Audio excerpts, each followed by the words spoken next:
Our Story Production presents The Road to Our Story, spotlighting an in-depth look at many of The Road to Our Story magazine's featured articles. So get ready, for you're about to travel on The Road to Our Story.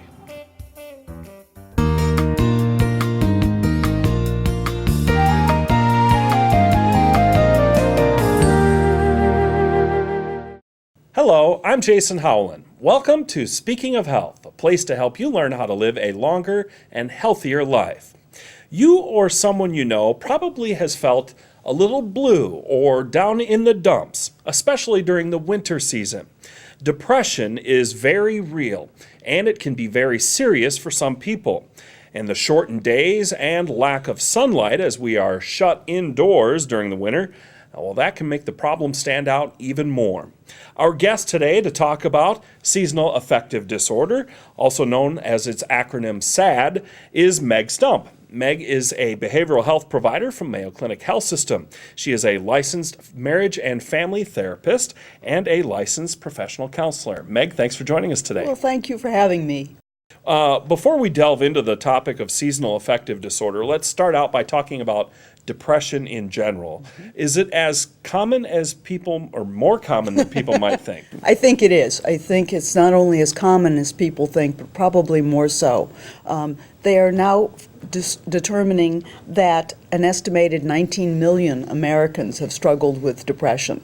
It will likely affect 25% of women and at least 12% of men. Quite honestly, I think it's probably more like 25% of men, but only half of them are admitting to it. And do you think that the diagnosis of depression, we're better able to diagnose it? People are more willing to come in to actually be diagnosed for depression, is why the number is growing too? Depression is growing for reasons they don't really quite understand. From what I've read, in each generation since World War II, there's been almost a doubling of incidence of depression. Wow. So it's very much more prevalent today than it was in the times of our grandparents or great-grandparents. On the other hand, we are able to talk about it more. We're able to understand a little bit more about what's happening, and we have much better interventions for it now. So what are some of the common signs of depression? The most common signal for depression is a sense of feeling sad or irritable. But right up there among that is a loss of pleasure. And it's almost a sense of loss of joy in things that used to be really enjoyable to a person, which will strike them as very strange, as though there's been a great loss. Also, changes in sleep. For some people, they are sleeping more. For many, though, they find that they're not sleeping as well. They're waking several times.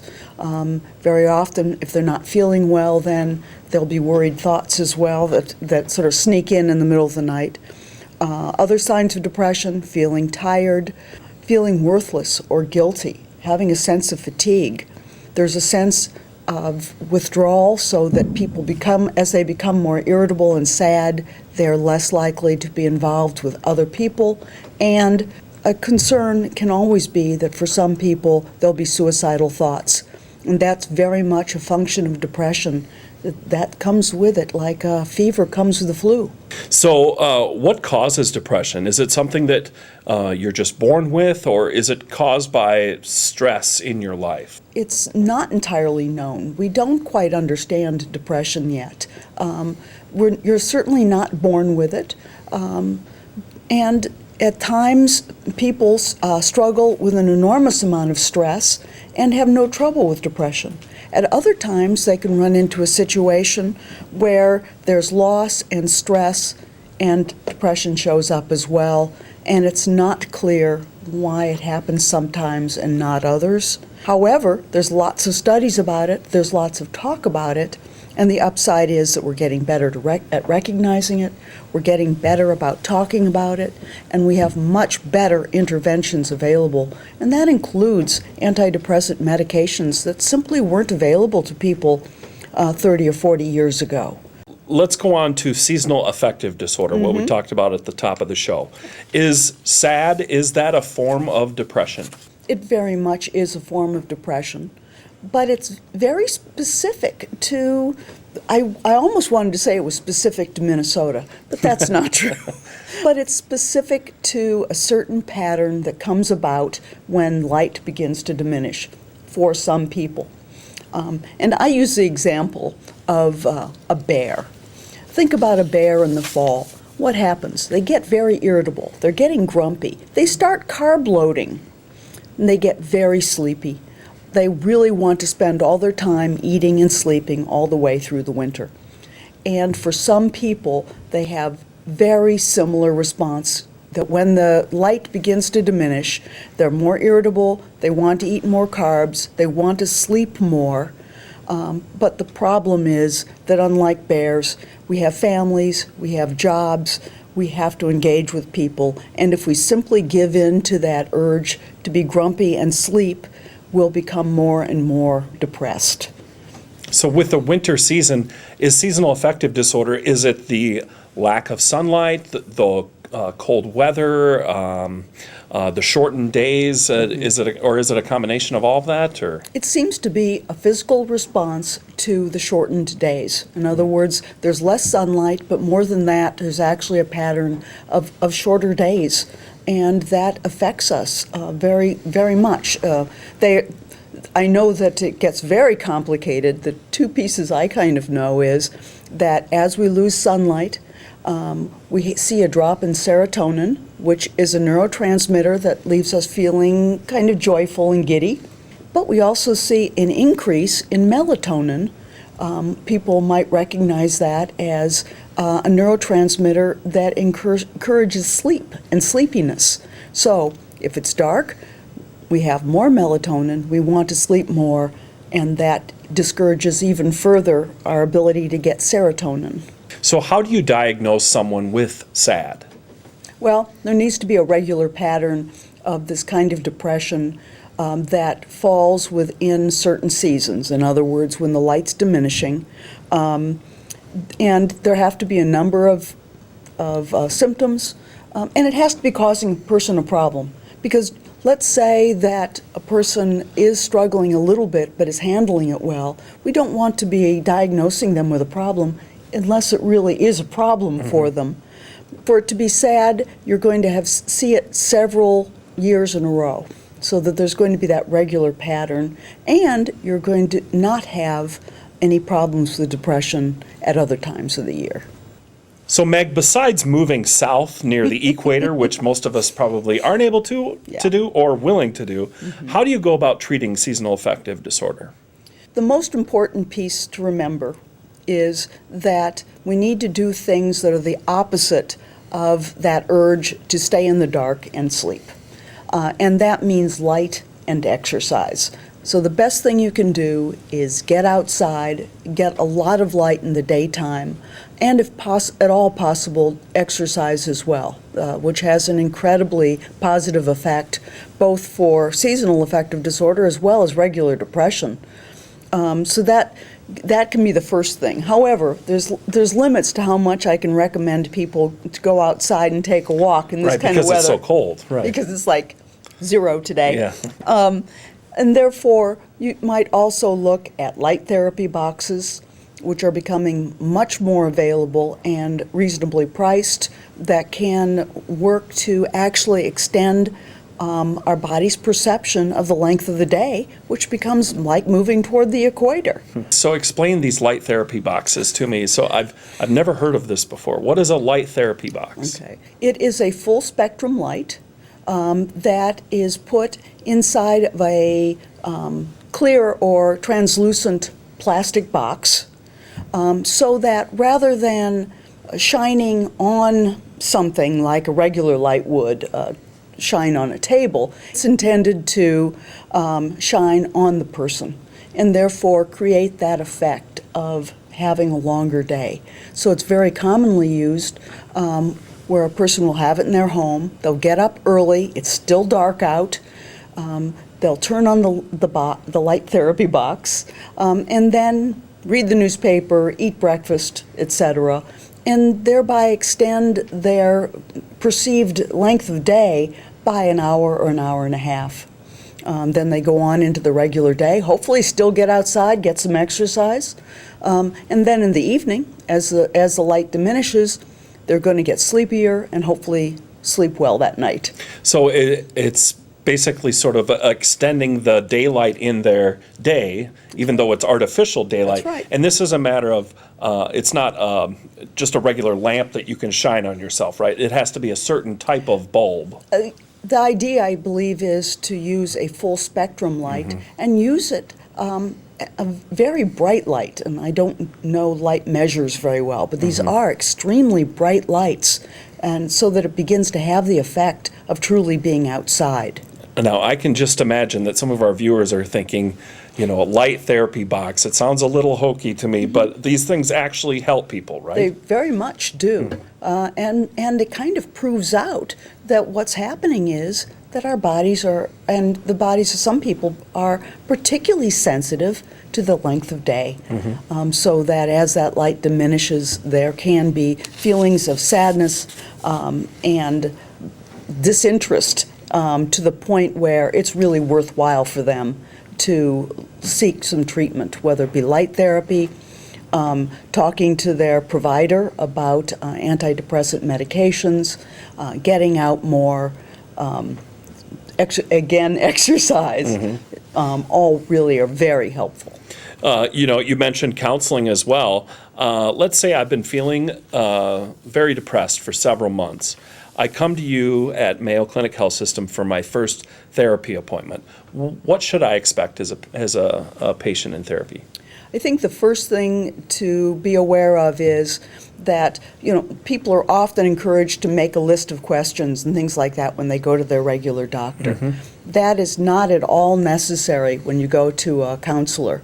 In fact, you don't have to worry about the questions or knowing the right thing to say. The counselor will take care of that. The first meeting is, you'll probably be getting a lot of questions on what's happening and how you're feeling, but the intention is to build a better sense of what's happening and what the problems are, and then secondly, you and the counselor together begin to work on a plan of information about the depression or whatever the problem is, as well as a plan of action, some interventions for you to take that will make a difference.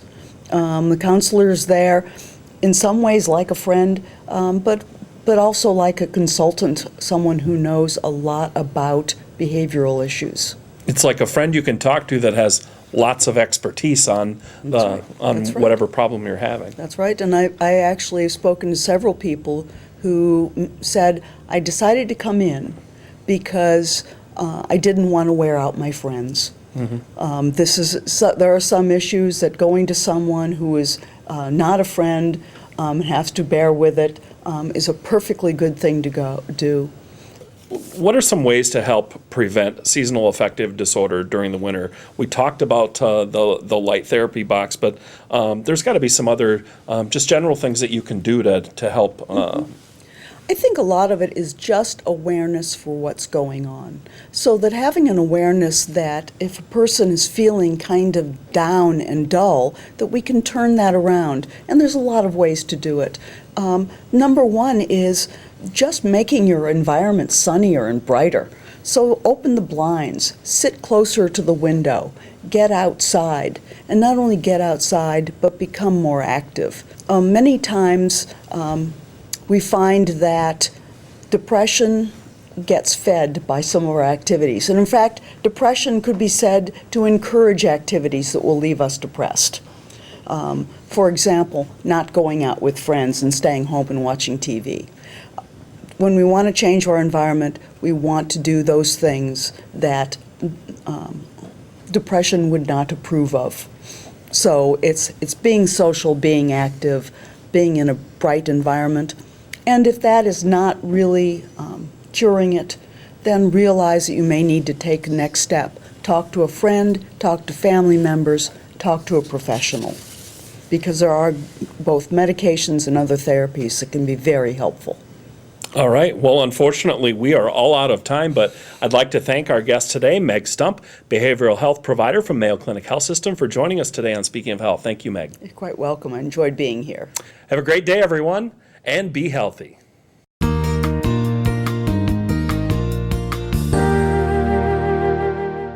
There you have it, folks. One of the favorite stories ripped from the pages of The Road to Our Story magazine.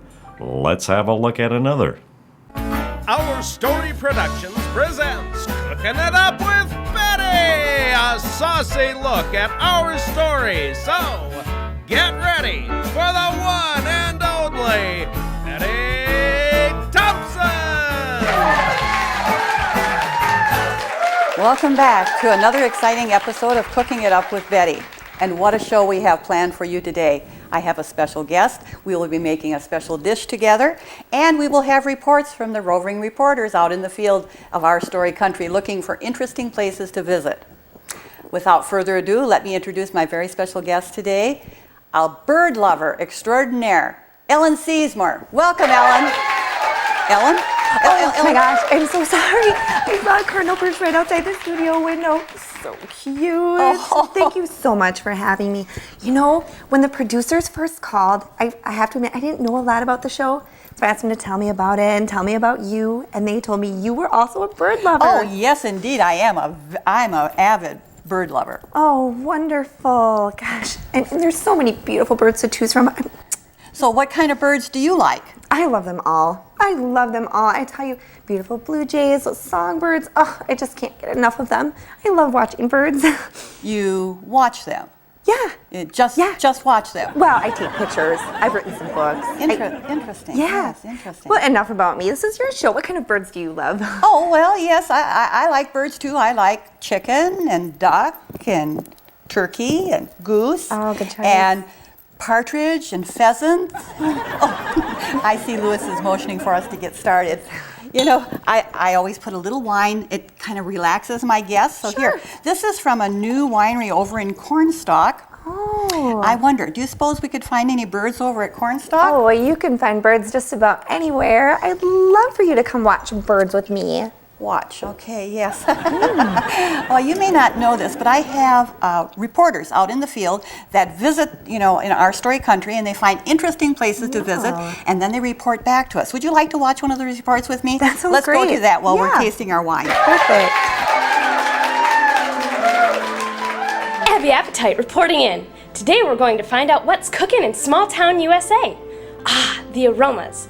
Such a delight to the senses. Aptly named, Heavenly's in Iowa Falls, Iowa is a heavenly delight for sweet treat lovers everywhere. Armed with creative flair and a recipe or two, Julie and Jason opened their family-owned bakery and cafe in 2002 to the delight of their Iowa Falls customers. One look at Heavenly's website and you'll be amazed by what they can whip up. I mean, this isn't your mother's bakery shop. Heavenly's is truly a creative bakery, and their creations are as much a treat for the eye as they are for the taste buds. You almost hate to cut into the cake, but you will because they taste as good as they look, and every bite will just melt in your mouth. Oh, and did I mention Heavenly's caters? That's right, they cater, any big event or small, from cakes to cookies, sandwiches to pasta or taco bars. And Heavenly's offers a wide variety of deli-style lunches, homemade soups, bread bowls, sandwiches, and salads, not to mention a bakery case filled with fresh-baked Danish muffins, cinnamon rolls, my favorite, as well as gourmet cookies, cupcakes, and brownies for the chocolate-loving sweet tooth. Treat yourself and stop into Heavenly's, a creative bakery, Iowa Falls, Iowa.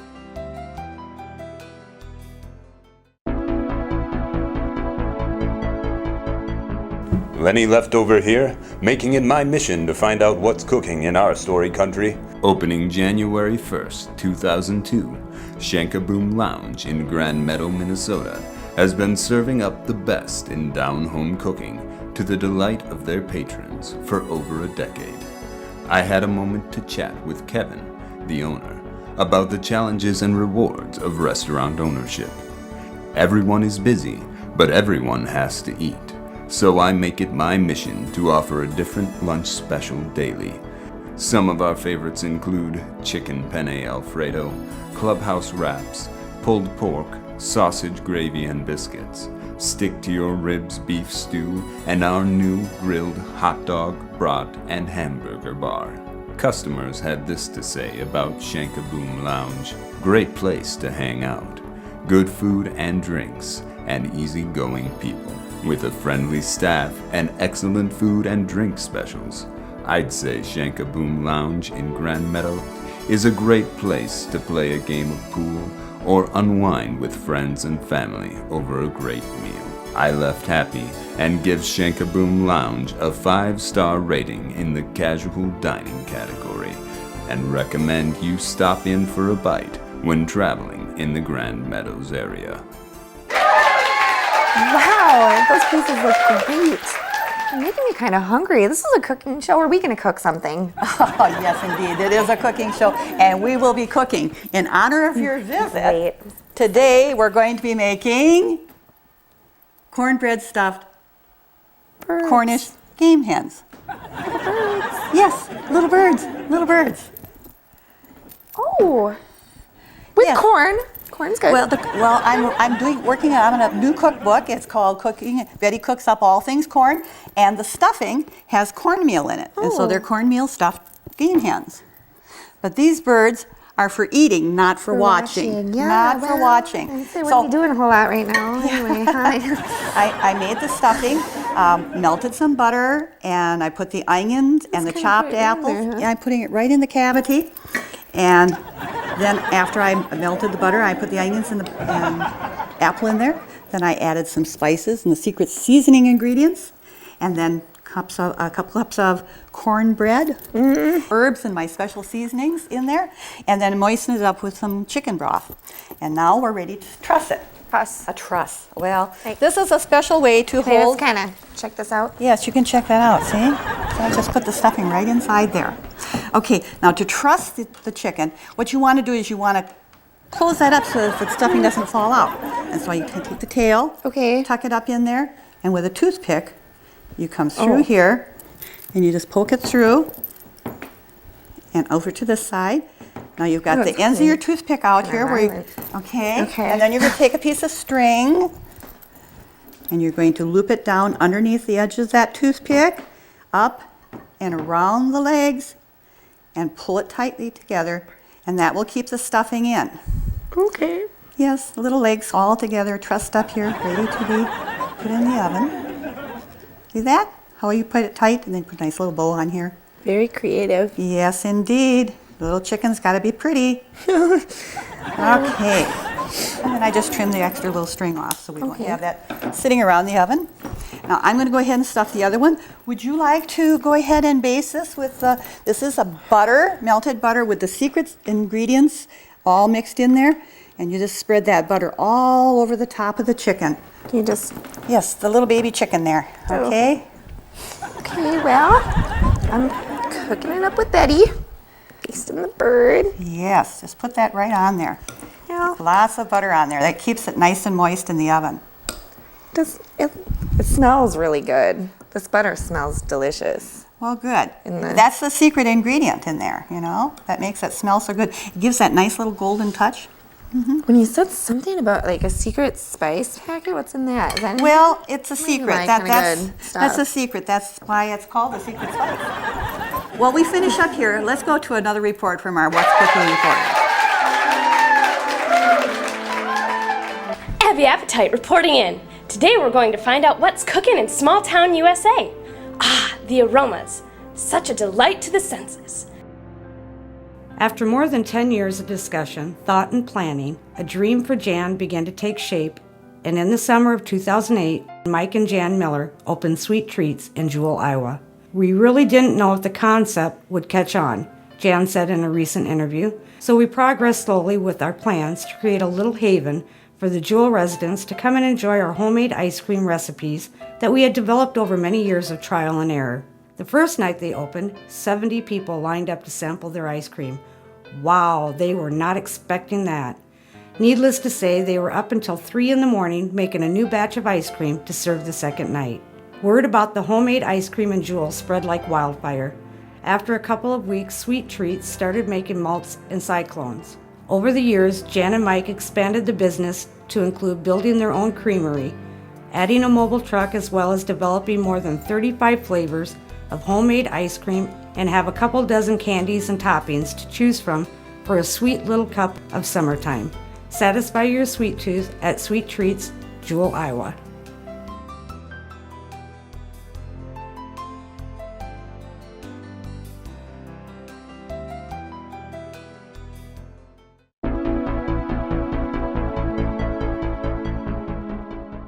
Lenny Leftover reporting what's cooking in our story country. Pizza, pizza, pizza. Select the toppings, pile on the cheese, and when all is said and done, the only leftover in sight will be I, Lenny Leftover. Ah, magnifico. Ernie Caries and Nick Pergakis, originally from Greece, opened the doors to the Princess for the first time on November 20th, 1915. You can still see the original African mahogany woodwork and hand-poured terrazzo floors. As you walk into the restaurant, you will also notice its most memorable feature, the 25-foot marble soda fountain. This fountain is thought to be the largest remaining soda fountain still in use in the United States. Minette Zames and her husband Tom, current owners of the Princess Grill and Pizzeria in Iowa Falls, Iowa, purchased the restaurant in January of 1998. Their children, Jonah and Peyton, grew up in the restaurant and have learned all about what it takes to own and operate a business. I am proud to say that the Princess is still a family-run business, Minette said in a recent interview. After we purchased the restaurant, we expanded the menu and also added grill and pizzeria to the Princess name, to better highlight what our menu had to offer. Today, the Princess Grill and Pizzeria is open for lunch and dinner, serving steaks, burgers, chicken, seafood, salads, sandwiches, pastas, and their very popular homemade pizza. Love ice cream?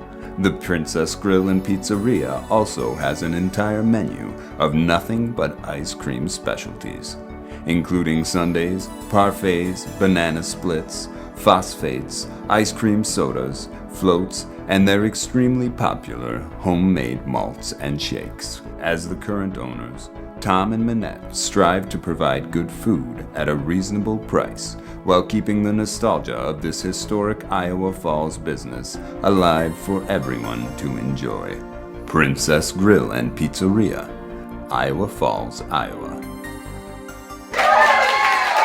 Well, we're back. And this is the finished product. If you at home would like a copy of the recipe, please send a self-addressed stamped envelope to Cooking It Up with Betty. Make sure that you include $2, and the recipe is called Cornish Game Hens with Cornbread Stuffing, and you'll get a secret packet of the secret seasonings along with that. Or you can go online and get the recipe online and order the secret seasonings separately there. You know, I didn't think you were going to cook them, but they smell really good. Well, I'm so glad. And you know, I'm so glad you were here. And you know, I have lots of other recipes. We could do some other recipes, cooking birds. You know, I would love to, but I think I hear my ride. So just bye. Goodbye. Goodbye.